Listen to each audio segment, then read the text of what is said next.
ดอย่าบึ้งทออ้ายนอนด้วยความจำเป็นตามคำสั่งจะมาหาเมี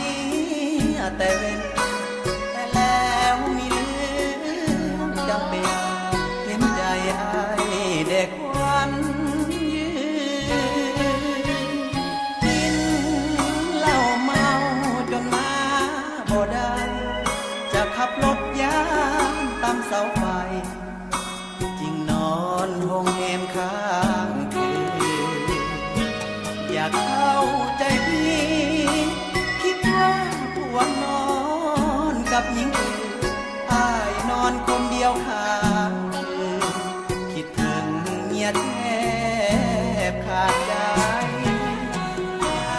เงินธนาคารยังมีดอกเบี้ยแต่ฝากเงินน้ำมีพอยากลำบากหัวใจขอเงินแน่นาแล้วเมียอย่ามีแต่หาถ้าเบิกเงินเดือนเมื่อใดจะแบ่งให้จะได้กังวลขอเงินเมียไปเสียค่าห้องต่อไปมีอ้ายของลับรอจะบ่ทำอีกแล้วนะมนอ้ายนอนคนเดียวบ่มีหญิงใดเกี่ยวคนถ้าหากอ้ายนอนสองคนสาบานให้ฟ้าผ่าเตียง เงิ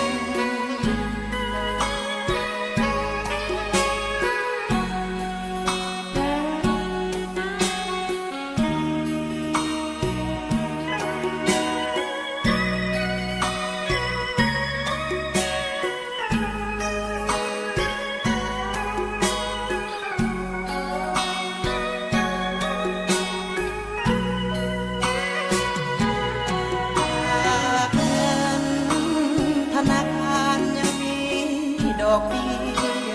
แต่ฝากเงินน้ำมีพอยากลำบากหัวใจขอเงินแน่นาแล้วเมียอย่ามีแต่หาถ้าเบิกเงินเดือนเมื่อใดจะแบ่งให้จะได้กังวลขอเงินเมียไปเสียค่าห้องต่อไปนี้อ้ายของลับรอจะบ่ทำอีกแล้วนะมนอ้ายนอนคนเดียวบ่มีหญิงใดเกี่ยวคนถ้าหากอ้ายนอนสอง